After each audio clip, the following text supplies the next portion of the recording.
तो मैं जाऊं दादा? यस।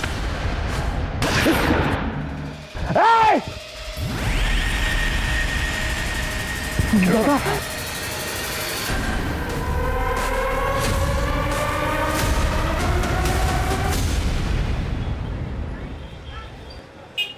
ठीक है माँ जी, मैं निकलता हूँ। सुधाकर बेटा, कुछ बात करनी थी। जी। वो मेरी बड़ी बेटी को गुजरे 5 साल हो गए। भगवान ने तुम दोनों को बच्चा भी नहीं दिया। तुम शादी क्यों नहीं कर लेते? मुझे तुम्हें ऐसा नहीं देखा जाता। भगवान की मर्जी के आगे किसकी चलती है माँ जी? पल्लवी को भी उस लड़की ने धोखा दिया। मुझे तो कुछ समझ में नहीं आ रहा है, मैं क्या करूं। सुधाकर, तुम पल्लवी से शादी कर लो ना। मैं पता नहीं कितने दिन जिंदा रहूंगी। माँ जी, मैं उससे 20 साल बड़ा हूँ। लोग क्या कहेंगे? लोग तो ऐसे भी कीचड़ उछाड़ते रहते हैं। सुधाकर, मैं जानती हूँ तुम मेरे पल्लवी को बहुत खुश रखोगे। हाँ बोल दो।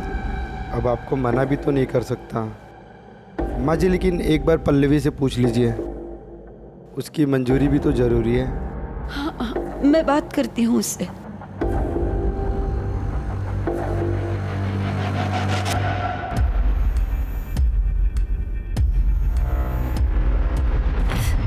देख बेटा, सुधाकर बहुत अच्छा आदमी है। वो तुझे बहुत खुश रखेगा।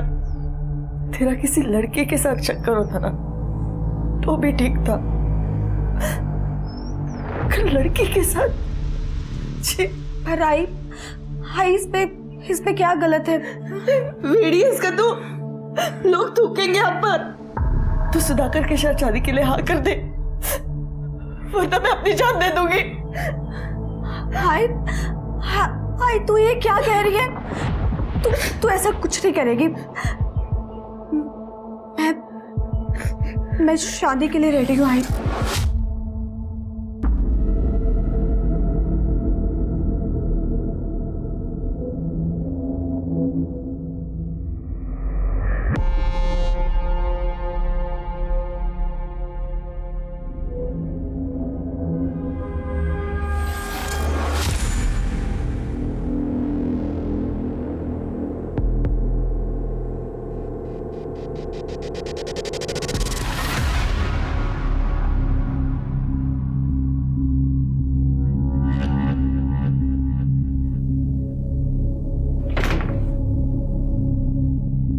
सरप्राइज।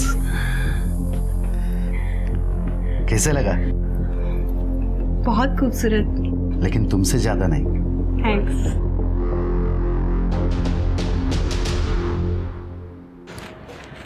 दादा, वो सीलिंग कॉन्ट्रैक्टर मेहता सेठ का फोन है, पैसे मांग रहे हैं। उनसे कहो अगले हफ्ते दे देंगे। ठीक है। मेहता सेठ का, मेरी अभी दादा से बात हुई है। दादा बोल रहे 1 हफ्ता रुको। अरे नहीं, ऐसी बात नहीं है सर। अरे क्या हुआ रामू, क्यों रो रहे हैं? सर, मेरी माँ बहुत बीमार है, मुझे छुट्टी चाहिए।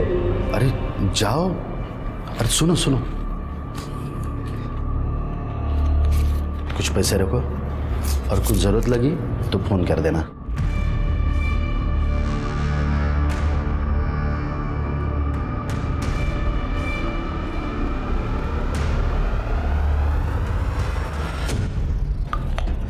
हाँ वागड़े साहब, नहीं मैं कर दूंगा।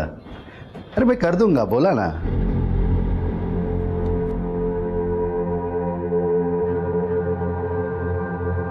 पल्लवी,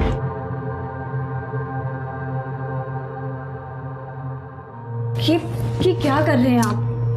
मेरा बिल्कुल भी मूड नहीं है। ठीक है, तुम्हारा मूड कैसे ठीक करना है मुझे आता है। 1 सेकंड, ये तुम्हारे लिए है। ये मुझे रात में पहन के दिखाना, मैं इंतजार करूंगा। ठीक है। मैं आता हूं।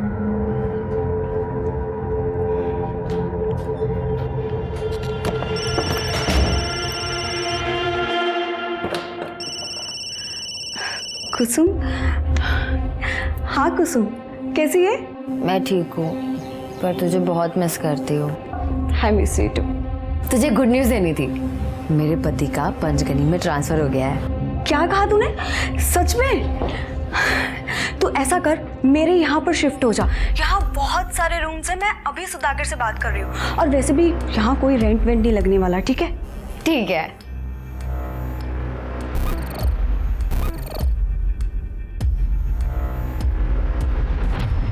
सुधाकर भाई, पैसा क्या रहो पूछो। नहीं, तारीख तो आज नहीं आती। जिग्नेश भाई, अभी होटल का कंस्ट्रक्शन आधा है, धंधा भी शुरू नहीं हुआ है अभी। कंस्ट्रक्शन आधा है या पूरा, ये मुझे पता नहीं है। मुझे तो पैसा चाहिए, यानी वायदो आज ना तो। प्लीज़ जिग्नेश भाई, और थोड़ी मोहलत दे दीजिए ना प्लीज़। ठीक है, 2 महीने की मोहलत देता हूँ, उसके बाद में पैसा चाहिए। अगर नहीं मिला तो कैसे निकलवाना है तरीका मेरा होगा। जय श्री कृष्ण।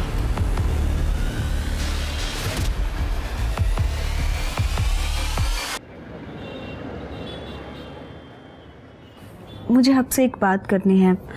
वो मेरी एक फ्रेंड है कुसुम, वो और उसके हस्बैंड हमारे ही शहर में रहने के लिए आ रहे हैं, तो मैं सोच रही हूँ कि क्यों ना हम उन्हें यहाँ अपने साथ रख लें। वैसे भी अपने पास बहुत सारे रूम्स हैं। बीवी का हुक्म सर आंखों पर। सरकार, मैंने आपकी बात कभी टाली? बुला लीजिए।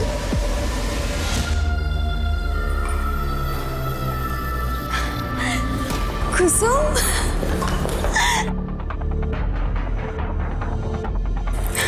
हाय। मैं अभी अपने हस्बैंड को बुलाती हूँ। Sudhakar, meet my friend Kusum and her husband Deepak. Hello sir. Hello, nice to meet you. मैंने कहा था ना आपको कि ये दोनों यहीं रहेंगे। Welcome sir. Excuse me. या प्लीज कम।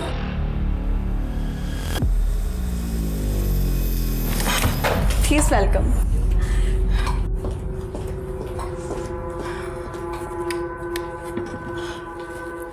कैसा लगा रूम?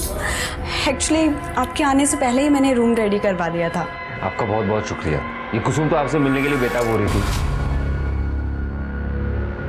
चलो अभी आप दोनों सहेलियां गप्पे लड़ाओ। अब तो हम दोनों वो सब कुछ करेंगे जो शादी से पहले किया करते थे। अब मैं फ्रेश हो जाता हूँ।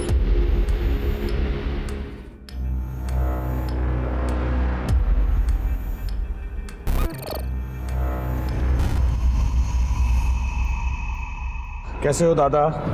अरे शैलेश, दादा एक इंक्वायरी आई है। 8 साल के बच्चे की बर्थडे पार्टी है, बैटमैन थीम है, तो मैंने उनको आपका नंबर दे दिया है, बात कर लेना। Thank you very much Shailesh. तुम इतने ऑर्डर्स लाते हो, तुम्हारी वजह से ये बिजनेस चल रहा है। दादा एक बात पूछूं? अगर आपका बिजनेस इतना अच्छा चल रहा है तो फिर आप इसे बेच क्यों रहे हो? मैं ये प्रॉपर्टी बेच रहा हूँ? हाँ, तुम्हारा भाई मनोज रमणीक शाह को दोनों प्रॉपर्टी बेच रहा है।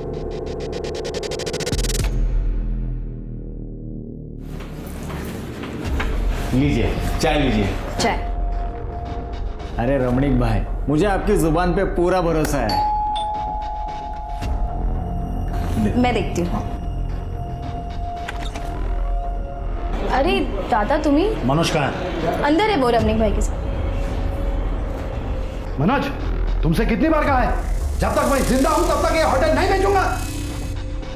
और रमणीक भाई, यहाँ पे कोई डील नहीं हो रही, निकलो ऐसे। Get out.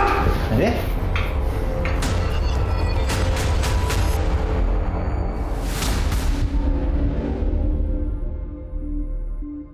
आइंदा अगर मुझसे पूछे बगैर कोई डील की तो याद रखना, समझे?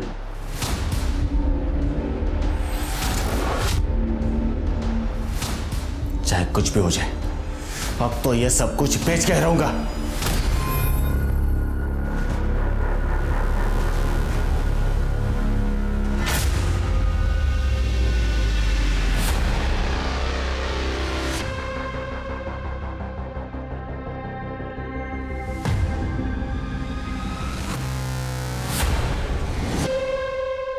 अरे हाँ भाई हाँ, बस निकल ही रहे हैं। या पल्लवी को भी तो साथ लेकर आ रहे हैं भाई। या बाय। Excuse me sir. या सर मैंने सुना है आपकी न्यू होटल स्टार्ट हुई है। सर मैंने होटल मैनेजमेंट भी किया हुआ है और मुझे सेल्स का काफ़ी अच्छा एक्सपीरियंस है।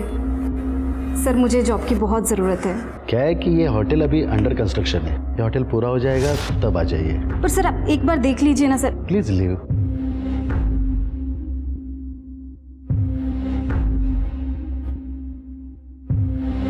रख लीजिए ना, वैसे भी होटल तो बन ही रहा है, आज नहीं तो कल स्टाफ की ज़रूरत तो पड़ने ही वाली है। And in fact she is looking very beautiful, graceful and well educated. सरकार आपके आगे कोई बोल सकता है? जैसे आपकी मर्जी। अरे हाँ भाई, निकल चुके। या सर, या thank you so much ma'am. हमने तुम्हें जॉब पर रख तो लिया है, लेकिन तुम्हें वो सब कुछ करना होगा जो मैं तुम्हें कहूँगी। ओके मैम, मैं कुछ भी करूँगी।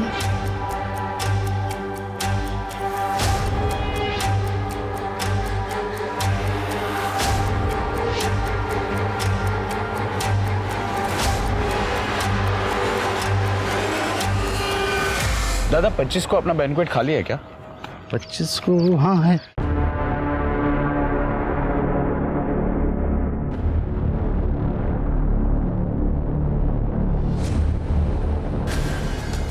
तो मैं जाऊँ दादा? यस।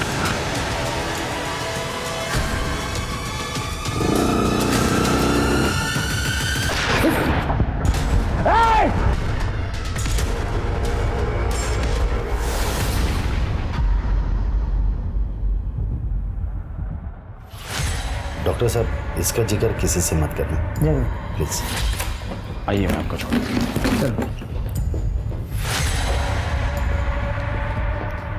मुझे बहुत ज़्यादा टेंशन हो रही है, हम पुलिस स्टेशन चलते हैं कंप्लेंट करने के लिए। अरे नहीं, शायद ये मनोज का काम होगा।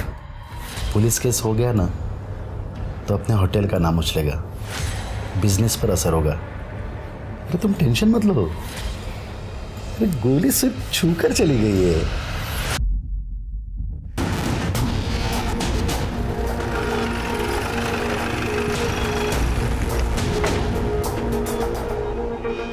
सर मैं ही शैलेश हूँ, मैंने ही आप लोगों को फ़ोन किया था। एक्चुअली सुधाकर दादा ने ये बात किसी को बताने के लिए मना किया था, लेकिन मैंने आपको फ़ोन करना सही समझा। और फायर यहाँ से हुआ? फायर यहाँ से हुआ था, यहाँ पे गिर गया। गोली कहाँ लगी थी सुधाकर जी? सर गोली उनके हाथ को छूकर चली गई। खड़े जरा वहाँ चेक करो सर, बुलेट मिलती है क्या?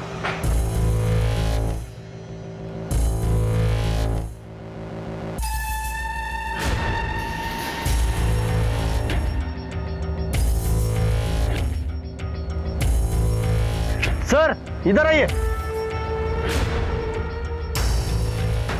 ये देखिए सर, ये बुलेट मिली है।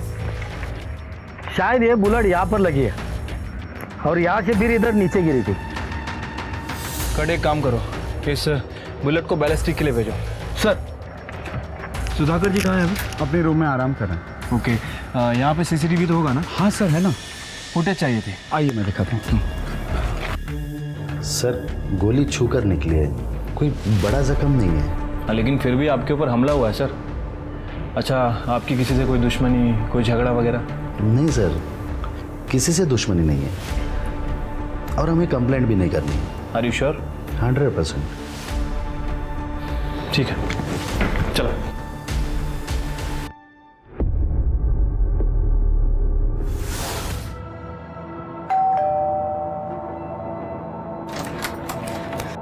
मनोज कहाँ है? अंदर है वो। तुम्हें शर्म नहीं आती? तुमने अपने ही भाई पर हमला करवाया। वहीनी, आप ये क्या कह रही हैं? सही कह रही हूँ मैं। तुमने अपने भाई पर हमला इसलिए करवाया ना क्योंकि उन्होंने प्रॉपर्टी सेल करने के लिए मना किया था तुम्हें। वही आप कुछ भी बोल रही हो। मैं मानता हूँ भाई और मेरे सोचने का तरीका अलग है, लेकिन इसका मतलब यह नहीं कि मैं उन पर हमला करवाऊंगा। और ऐसा करने की सोचना भी मत, वरना मुझसे बुरा कोई नहीं होगा। ये वहीनी जो कह रही थी वो सच है? अरे कायपन काय बोलते कविता, तेरी कसम मैंने ऐसा कुछ नहीं किया। सर, सुधाकर पे जिस गन से फायर किया गया था उसकी बैलिस्टिक रिपोर्ट के हिसाब से वो देसी कट्टे से फायर हुआ था सर। अच्छा, और क्राइम सीन का सीसीटीवी फुटेज भी मिला है, ये देखिए। ये 2 लोग हैं, बाइक से जा रहे हैं। बाइक में नंबर प्लेट भी नहीं है सर। आई विटनेस के डिस्क्रिप्शन के हिसाब से एक का डिस्क्रिप्शन मैच भी कर रहा है, और जिसने फायर किया था वो लेफ्ट हैंडेड है। एक काम करो शिरके, क्रिमिनल लिस्ट में देखो कौन लेफ्ट हैंडेड शूटर है, और अपने खबरों को अलर्ट कर दो। ये सुधाकर ने कंप्लेंट की थी? नहीं सर। तो ये भी पता करो सुधाकर ने कंप्लेंट क्यों नहीं की। Okay sir.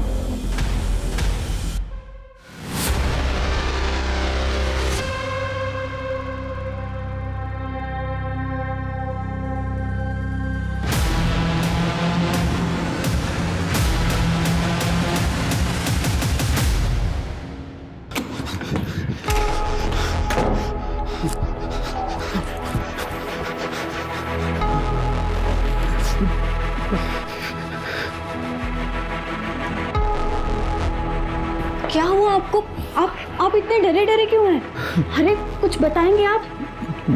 रुकिए, मैं पानी देती हूँ आपको।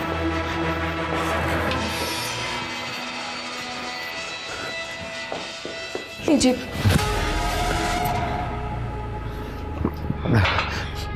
बताएंगे कुछ? क्या हुआ, क्या है? कांड हुआ। कांड? कैसा कांड? नहीं बता सकता। हम प्रॉब्लम में आ जाएंगे। प्रॉब्लम? कैसी प्रॉब्लम? तुम टेंशन मत लो, मैं सब संभालूंगा, लेकिन इस बारे में किसी से बात नहीं करेंगे। मैं संभालूंगा। फंस जाएंगे हम लोग फंस जाएंगे। अरे मेरी बात तो सुनिए, कुछ तो बताइए। फंस जाएंगे? सर ये लेफ्ट हैंड शूटर्स की लिस्ट है, कुल 135 नाम है इसमें। सर ये क्या? सर ये गणपत है, इसने रिसेंटली 3 लोगों को देसी कट्टे बेचे हैं, कपासवाड़ी में छुपा हुआ था। सब मारो मत। 3 जनों को बेचा था ना, बता। सब बताता हूँ सब।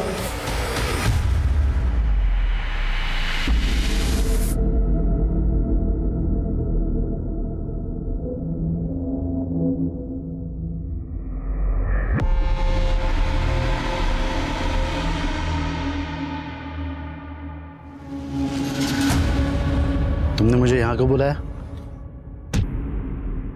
हॅलो, अगं नाही, विदाऊट साखरेचा चहा पितोय. साखर बंद. नाही ना, बंद. यस सर हमारी सस्पेक्ट लिस्ट में से गणपत ने ऐसे 3 लोगों को पहचाना है जिसने उसे रिसेंटली देसी कट्टे बेचे थे। लेके आओ तीनों को। ठीक। हेलो, क्या? ठीक है सर, एक बॉडी मिली है।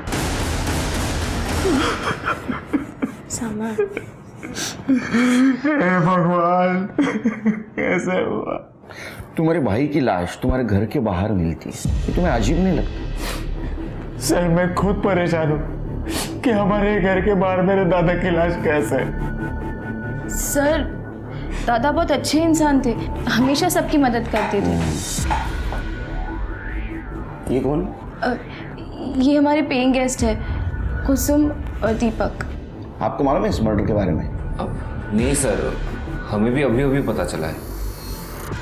जब तक इन्वेस्टिगेशन जारी है आप लोग शहर छोड़ के बाहर नहीं जा सकते।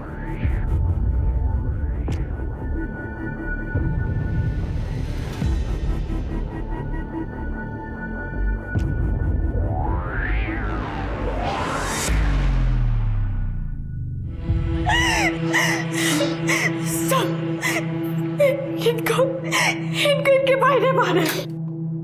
मैं सच बोल रही हूँ, वो हमेशा कहता था कि होटल में पैकेट सेल करने के लिए इनको, लेकिन इन्होंने नहीं करने दिया, इसलिए वो हमारे होटल में ना रहते हुए कहीं और रहता था।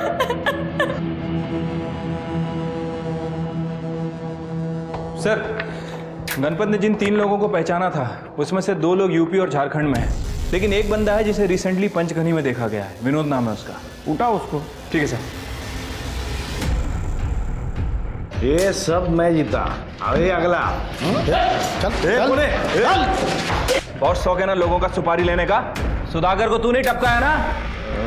नहीं साहब, वो रमणीक शाह ने मुझे सुपारी दिया था सुधाकर को मारने का, लेकिन मेरा निशाना चूक गया साहब, मैंने नहीं मारा उसे। पहले हमले की नहीं, दूसरे की बात कर रहा हूँ। दूसरा हमला? साहब मैंने दोबारा हमला नहीं किया, वो तो मामला ठंडा होने तक मैं यहाँ पे छुप कर बैठा था। माँ कसम मैंने सुधाकर को नहीं मारा है। अरे उठाओ इसे।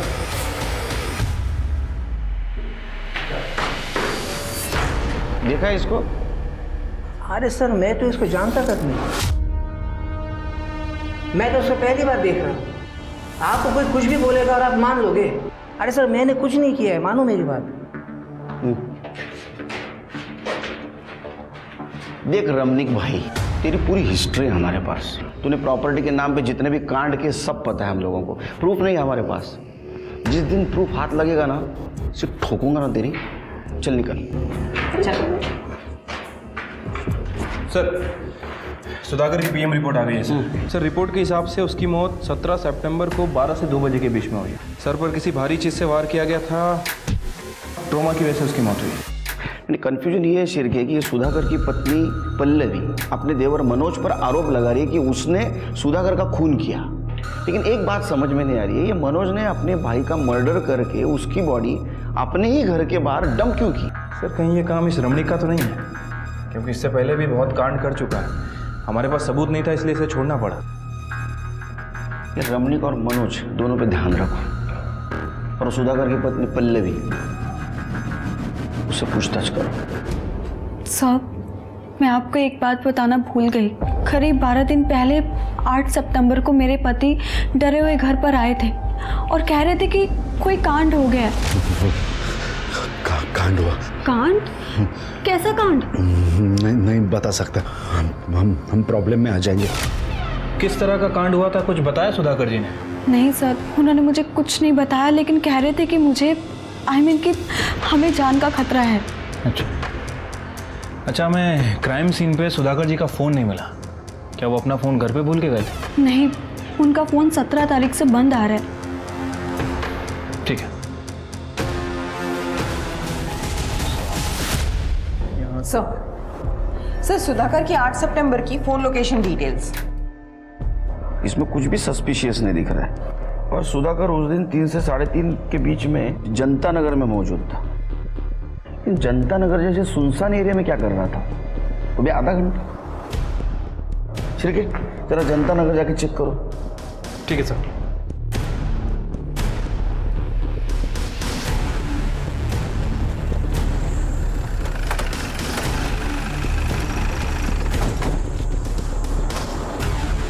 सुधाकर जी के फोन की लोकेशन यही थी ना? हाँ सर। जरा चेक करो कुछ मिलता है क्या।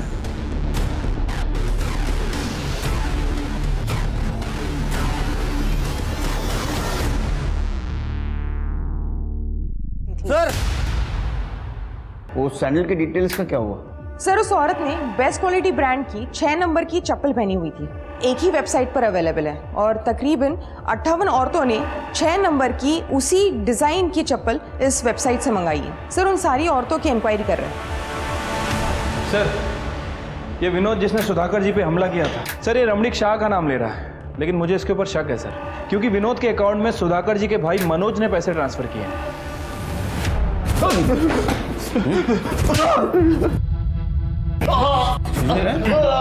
तेरे बैंक अकाउंट से विनोद के बैंक अकाउंट में पैसा ट्रांसफर हुआ है। तुम दोनों ने मिलकर मारा तेरे भाई को। सर मैं मानता हूँ मैंने और रमणीक भाई ने सुधाकर दादा को मारने का प्लान किया था, लेकिन हम लोग कामयाब नहीं हुए थे सर। लेकिन सेकंड टाइम तो कामयाब हो गया ना तू? नहीं सर, मैंने पहली बार भी कुछ नहीं किया था और सेकंड टाइम तो मैंने कोशिश भी नहीं की थी। मुझे तो खुद इस बात पे पछतावा है कि मैंने सुधाकर दादा को मारने का प्लान किया भी कैसे। अरे पछतावा तेरे को तब होगा जब तू जेल में टॉयलेट को बैठेगा, और तेरे रमणीक भाई को भी नहीं छोड़ेंगे। चल लेके चल।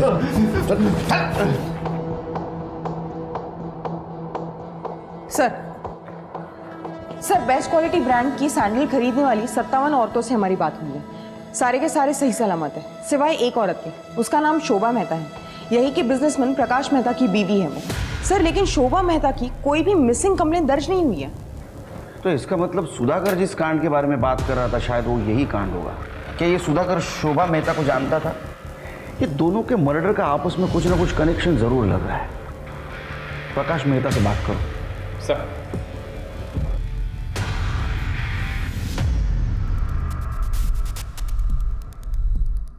सर ये मेरी बीवी है। ये साड़ी, ये सैंडल उसी के हैं सर। तुम्हारी बीबी शोभा इतने दिनों से गायब थी और तुमने पुलिस कंप्लेंट नहीं की, क्यों? शोभा अक्सर बिना बताए अकेली ही कहीं ट्रिप पर निकल जाती थी। तो मैं भी अपनी बिजनेस ट्रिप में बिजी रहता हूँ, इसीलिए सर इतने दिनों से गायब है, पता ही नहीं चला सर। चलो मान लेते हैं कि शोभा बिजनेस ट्रिप पे जाया करती थी, तुम भी बिजी रहते थे, लेकिन फ़ोन करके एक दूसरे का हाल चाल तो पूछते होगे ना?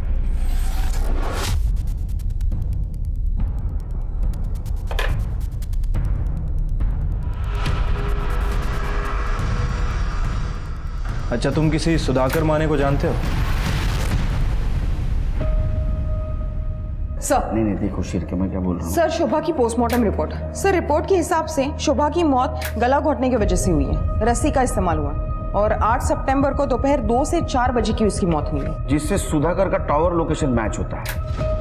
सर मुझे एक बात समझ नहीं आ रही है, ये प्रकाश की बीबी शोभा इतने दिनों से गायब है और इसे कोई खबर ही नहीं, और उसने जो कारण बताया सर वो तो बिल्कुल भी डाइजेस्ट नहीं हो रहा है। ये प्रकाश की कुंडली निकालो, देखो ये सच बोल रहा है झूठ। ठीक है सर, मैं उसकी कुंडली निकालता हूँ।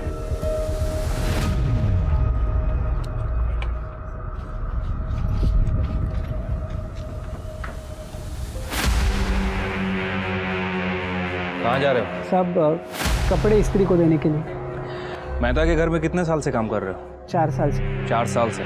मतलब तुम्हें तो पता ही होगा कि उसके घर में क्या होता है क्या नहीं। तो तुम्हारे साहब और तुम्हारी मैडम के संबंध कैसे? साहब वो मैं घबराओ मत, तुम्हारा नाम नहीं आएगा, बताओ। वैसे तो हमारे साहब बहुत अजीब, मतलब अगर काम रहता है तो वो नॉर्मल रहते हैं, लेकिन जब शराब पीते हैं तो अचानक जानवर बन जाते हैं।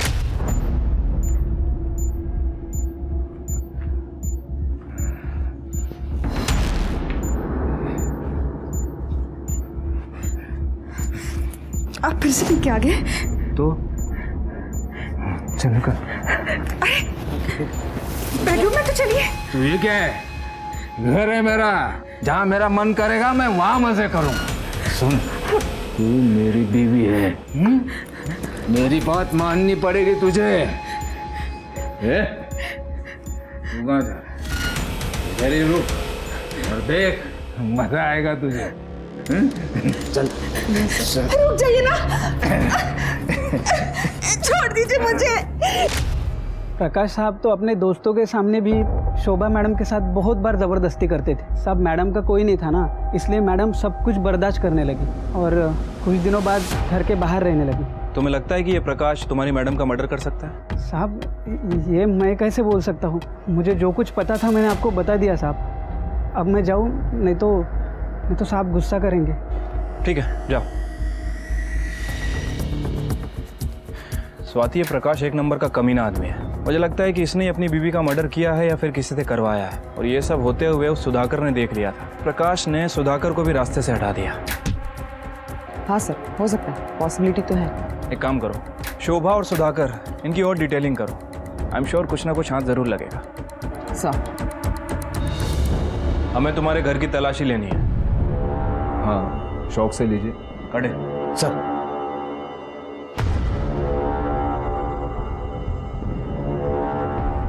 सर, ये देखिए क्या मिला। तुम्हारी बीवी ने 4 महीने पहले अबॉर्शन करवाया था। ये बात तुमने हमें पहले क्यों नहीं बताई? सर मैं तो ये भी नहीं जानता था कि वो प्रेग्नेंट है। तो फिर ये रिपोर्ट कहाँ से आई? सर पिछले कई महीनों से हमारे बीच कोई फिजिकल रिलेशंस थे ही नहीं। देखो जो भी है सच सच बता दो, वैसे भी तुम ज्यादा दिन तक बचने वाले नहीं हो हमसे। सर, शोभा के कॉल रिकॉर्ड में एक पर्टिकुलर नंबर मिला है जिससे शोभा लगातार 6 महीनों से टच में थी। लेट नाइट्स कॉल्स भी किए गए और बहुत सारे रोमांटिक मैसेज भी भेजे गए, और सभी मैसेज का शोभा ने जवाब भी दिया है। इसका मतलब इसका कहीं एक्स्ट्रा मैरिटल अफेयर चल रहा होगा। हाँ सर, हो सकता है, लेकिन शोभा ने यह नंबर अपने फ़ोन में सेव नहीं किया था। हो सकता है कि उसे डर था कि शायद ये बात उसके पति को पता चल जाए। हमने पता किया है सर, ये नंबर राजीव देशमुख के नाम रजिस्टर्ड है, और शोभा के घर में हमें उसकी अबॉर्शन रिपोर्ट मिली थी। उससे कुछ खास इन्फॉर्मेशन नहीं मिली, लेकिन इस राजीव देशमुख का फ़ोन 8 सितंबर को उसी जगह एक्टिव था जहाँ शोभा की बॉडी मिली, जनता नगर। तो हो सकता है राजू देशमुख ने शोभा मेहता को मारा हो। राजू को ढूंढो जल्द से जल्द। ठीक है सर। सर मनोज के पेइंग गेस्ट कुसुम और दीपक दोनों की इंफॉर्मेशन निकाली। वो पहले सुधाकर के होटल में रहते थे, लेकिन कुछ दिन पहले वो मनोज के यहाँ शिफ्ट हुए। सर ये कुसुम और सुधाकर की बीवी पल्लवी पुराने दोस्त हैं। फिर पता करो कि वो सुधाकर के होटल से क्यों शिफ्ट हुए थे। सर होटल छोड़ा नहीं था, छोड़ना पड़ा था। सर एक दिन मैं भैया से बात करने के लिए होटल चला गया था, तो मैंने देखा कि हॉल में भैया और दीपक में किसी बात पे झगड़ा चल रहा था। इसके आगे एक लफ्ज भी कहा ना तो यहीं पे मार डालूंगा। अपनी बीवी को उठा और आज ही हमारा घर छोड़कर चला जा। तुम्हारी शक्ल भी नहीं देखनी मुझे। दादा दादा छोड़िए आप, चलिए आप चलिए।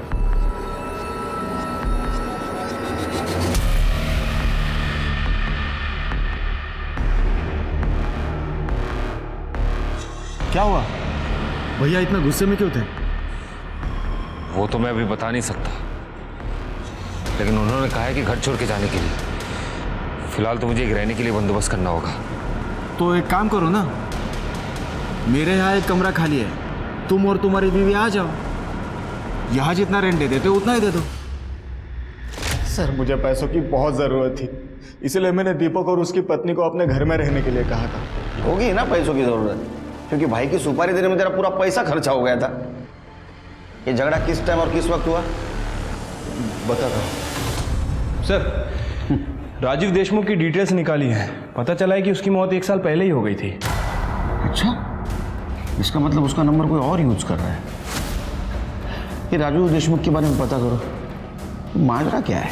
ठीक है सर। सर सुधाकर के होटल की 11 तारीख की सीसीटीवी फुटेज।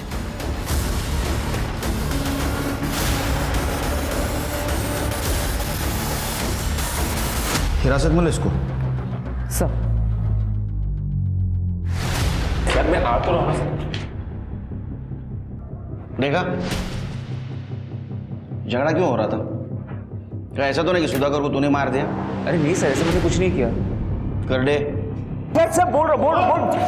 झगड़ा किस बात को लेके हो रहा था? सर एक्चुअली मेरी बीवी कुसुम और पल्लवी, इन दोनों के बीच में अफेयर चल रहा था। दोनों लेस्बियन है सर।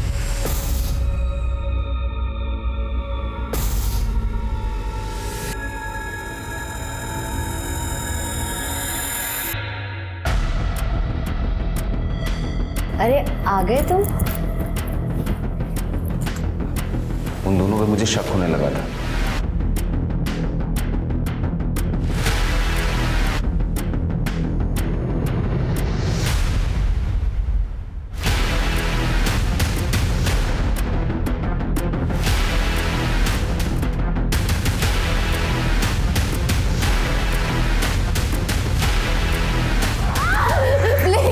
प्लीज मुझे माफ कर दो। प्लीज प्लीज प्लीज मेरी वीडियो डिलीट कर दो।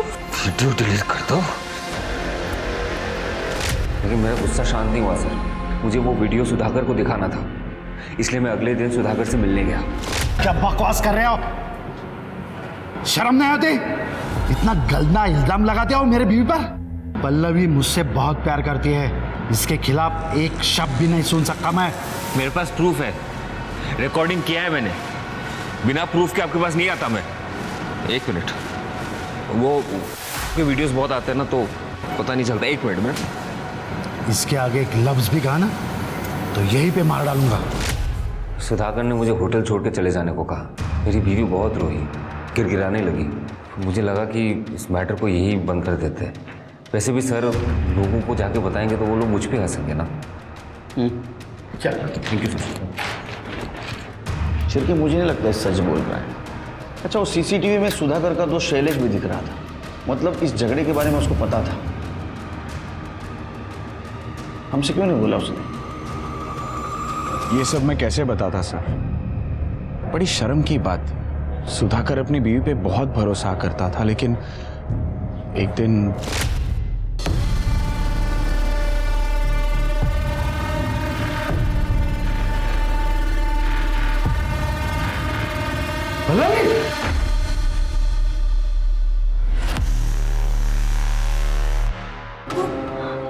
आप जैसा सोच रहे वैसा कुछ नहीं है। Shut up! मैंने जो सुना था वो सब सच था। अरे क्या क्या नहीं किया मैंने तुम्हारे लिए। दुनिया से लड़ने को तैयार था मैं, मेरी जिंदगी बर्बाद कर दी तुमने। सुधाकर बहुत गुस्से में था। उसने मुझे सब कुछ बताया था, लेकिन मुझे चुप रहने के लिए कहा था। सर, सुधाकर पल्लवी को डिवोर्स देना चाहता था, लेकिन पल्लवी नहीं चाहती थी कि वो डिवोर्स ले। मुझे कहने में भी बड़ा अजीब लग रहा है। ये आप लोग क्या कह रहे हैं? मैं मेरे पति की मौत से पहले इतना ज्यादा परेशान हूँ और आप लोग मुझ पर इतना बड़ा आरोप लगा रहे हैं। मेरे और मेरे पति के बीच में कोई प्रॉब्लम नहीं थी सर। हम दोनों में बहुत ज्यादा प्यार था। आपको किसी ने बहकाया है सर। आगे ठीक है, पकड़ के रखो उसे। सर, सुधाकर जी के मोबाइल में किसी ने दूसरी सिम डाल के यूज करने की कोशिश की है। कर्डे ने उसे पकड़ लिया है। चलो।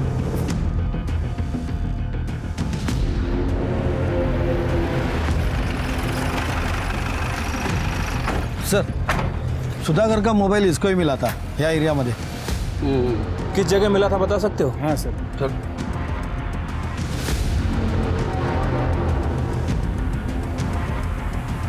यही वो मुझे फोन मिला। करने स्वाति भगा के सापड़ देगा। मतलब बॉडी को यहाँ से घसीटा गया।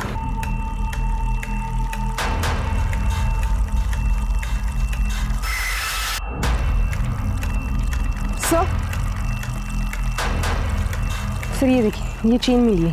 तो मारने वाले की हो सकती है।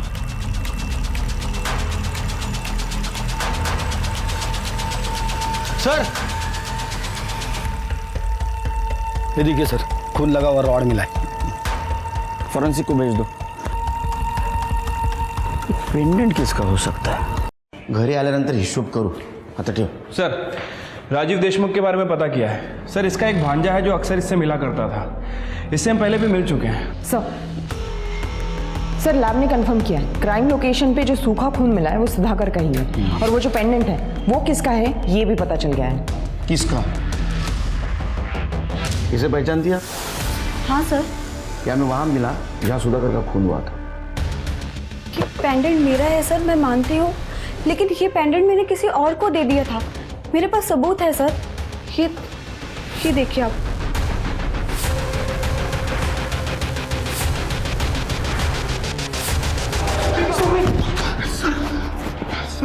सर, आपको कुछ गलतफहमी हुई है। मैं बेकसूर हूँ सर। गलतफहमी हमें नहीं, गलतफहमी तुझे हुई है। ये देख, ये तेरे मामा राजीव देशमुख का फोन है जिसे तू पिछले 1 साल से यूज कर रहा है, उन्हीं के सिम कार्ड से। मैसेज दिखा। ये देख, इसमें तूने शोभा को शादी का वादा किया था। और एक और बात, ये देख, 8 तारीख को तेरे फोन का लोकेशन जनता नगर। अब बोलेगा या चमत्कार दिखाओ? कर गया नहीं सर, मेरा और शोभा का अफेयर चल रहा था। अभी बोला। शोभा अपने पति से बहुत परेशान थी सर, इसलिए वो मुझसे प्यार करने लगी। उसका अबॉर्शन कराने के बाद वो मुझसे शादी करने की बहुत जिद कर रही थी। मैं तुमसे शादी नहीं कर सकता, मैं शादीशुदा हूँ। शोभा, मुझे लगा कि हम लोग सिर्फ टाइम पास कर रहे हैं, लेकिन तुम तो कुछ ज्यादा ही सीरियस हो गई। मुझे धोखा दिया? नहीं। मेरा इस्तेमाल किया? नहीं शोभा, मैं तुमको नहीं छोड़ूंगी। शोभा, तुम्हारे घर वालों को बता दूंगी तुम क्या चीज हो। छोड़ो मुझे। नहीं। शोभा मुझे बहुत धमकियां दे रही थी सर, इसलिए मैंने उसे माफ़ी मांगकर जनता नगर मिलने के लिए बुलाया। और सुधाकर अपने क्लाइंट से मीटिंग करके हाईवे से गुजर रहा था। मुझे देखकर वो मेरे पीछे आया और उसने मुझे खून करते हुए देख लिया। दादा, क्या कर दिया तूने? दादा, ये बात किसी को मत बताना प्लीज। अगर मैं इसे नहीं मारता तो ये मेरी जिंदगी बर्बाद कर देते। सुधाकर ने दोस्ती की खातिर मेरे राज को राज ही रखा। ये हमें वहां मिला जहाँ सुधाकर की लाश मिली, और ये रॉड जिससे तुमने सुधाकर को मारा था, तुम्हारे फिंगरप्रिंट्स है इसके ऊपर। ये पेंडेंट मेरा है सर, मैं मानती हूँ, लेकिन ये पेंडेंट मैंने किसी और को दे दिया था। मेरे पास सबूत है सर। ये देखिए आप।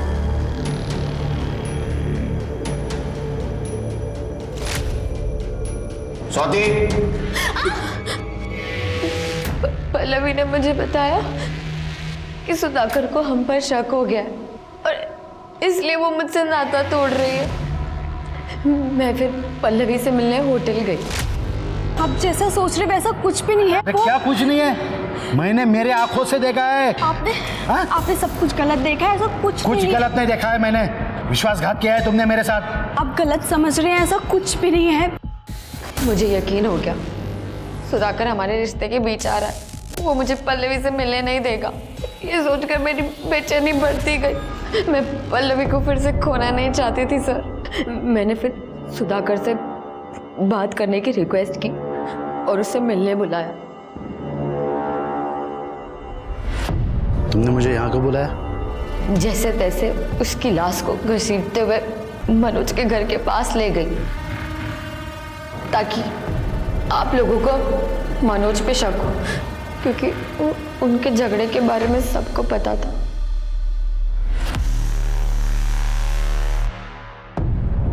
मैंने दीपक के मोबाइल से पल्लवी और मेरी वीडियो भी डिलीट कर दी। जिस पल्लवी के लिए तुमने इतना सब किया, उस पल्लवी का मोनिका के साथ अफेयर शुरू हो गया। क्या?